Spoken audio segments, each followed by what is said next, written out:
Алматы қалалық әкімшілігіне мен осы 3 желтоқсан күні берілген өтінішім қаралынып, бүгін 19 желтоқсан маған жауабы берілді. Өтініштің тақырыбы: Алматы қаласында 21 желтоқсан күні митинг өткізу, шетелдік әскери полигондарды жауып және шетелдік әскери зымыран зеңбірек қару-жарақтарының сынақтарын тоқтату, соны талап етіп біз митинг өткізбекшіміз. Өтінішім қаралынып берілген бүгін жауабында былай айтылған: енді заңның баптары нелері келтірілген.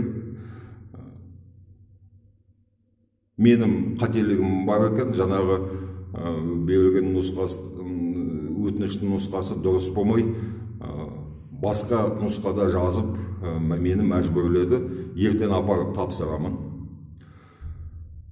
Істелінген қателік: мен жаңағы өтінішті өзімнің жұмыс орнымды жазбаппын, және екінші митинг қай жерде өтетінін өзім белгілемеппін. Енді мен оны білген жоқпын. Өтінішімде жазғанда былай деген: өтетін жерін қалалық әкімшілік өздері бекітіп берсін деп, қай жерде өтетін. Өйткені о шешетін мен емес қой, мен қайдан білейін қай жерге өткізу болады, қай жерге болмайды. Соны мен өтінішке енгізу керек екенмін. Сол берілген күні оны білмей бергесін қате болып шықты. Енді бүгін маған айтылған ұсыныс әкімшіліктің басқаша жазып, ертең әкеліп тапсыру. Ертең тапсырсын, онда жобасы осы 30-31 желтоқсан айы шешімі шығып, сол күндері митинг өткізуге болады екен. Енді теория бойынша. Бірақ мен оған өз көзқарасым бар. Бізге 30-31 желтоқсан митинг өткізуге аса ыңғайлы емес. Өйткені ол жаңа жыл күндері 30-31 балалар каникулға шығып атады, ата-аналар жиналыстарға барып атады, жаңа жылға дайындық қызып атады, адамдардың бәрі дүкен шаралап сөйтіп жүреді, үйіндегі шыршаларын ойыншық іліп сөйтіп. Сосын және информациондық бүкіл басқа әлеуметтік желіде бас тақырып сол күндері жаңа жыл болады. Кілең жан-жақта Аяз ата, Санта-Клаустар. Жарайды деп әкімшіліктен кеттім. Ертең өтінішімді өткізім. 7 қаңтар деп беремін.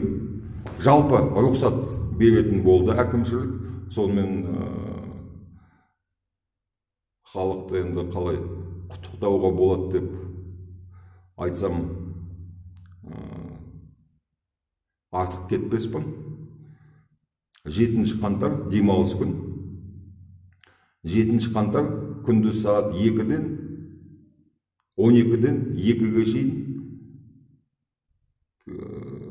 мәслихаттың айтуы бойынша Алматыда мәслихат шешімі бар екен. Алматыда бейбіт митинг өткізетін жер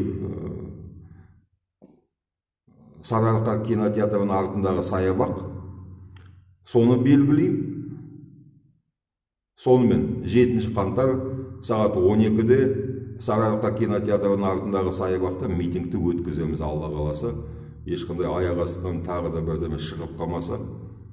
Бірақ шықпайтын сияқты, жалпы сөйлесіп бір шешімге келдік. Жалпы біздің әкімшілік бет бұрып тұрған жоқ, рұқсатын берді. Енді жол кеспейік. Мен ертең тағы да өтінішімді тағы да тапсырамын. 7 деп айтамын. Сонымен болды. Ешқандай кедергі жоқ дейді әкімшілік өткізуге. Бейбіт митинг болса, неге өткізбейсіңдер? Оны өткізуге құқылысыңдар. Ешқандай бөгет қойып тұрған жоқ. Өткізесіңдер деп енді уәде берді деп айтпай ақ қойын, бірақ алдын ала енді сол шешімін айтып өтті. Осы екі қателікті алып тастаңыз деп. Оны алып тастадым, келе салып жаңа мәтінді жаңадан жазып дайындап қойдым. Ертең таңертең әкімшілікке барам, сағат 11-де Алматы қаласының әкімшілігінде боламын. Кім келіп қосыламын, мен де қолымды қоямын десеңдер, сағат 11-де таңертең келіңдер. Кім келеді, келмейтіндерге енді не деймін, митингке келіңдер, қатысыңдар. Жаңағы мына бейненің астында әкімшілік берген құжатты тіркеп қоямын. Кім өзім енді келе алмасам да, бірақ ат салысайын, әлде келемін, бірақ бәрі жәрдем берейін қаражатпен десемдер, мен осы бейненің астында жаңағы енді бәрі бүкіл халық қолданып жүрген Каспий Голд картасының нөмірін тіркеп қоямын. Амандықта келсек, ағайын, мен Марғұлан Боранбай,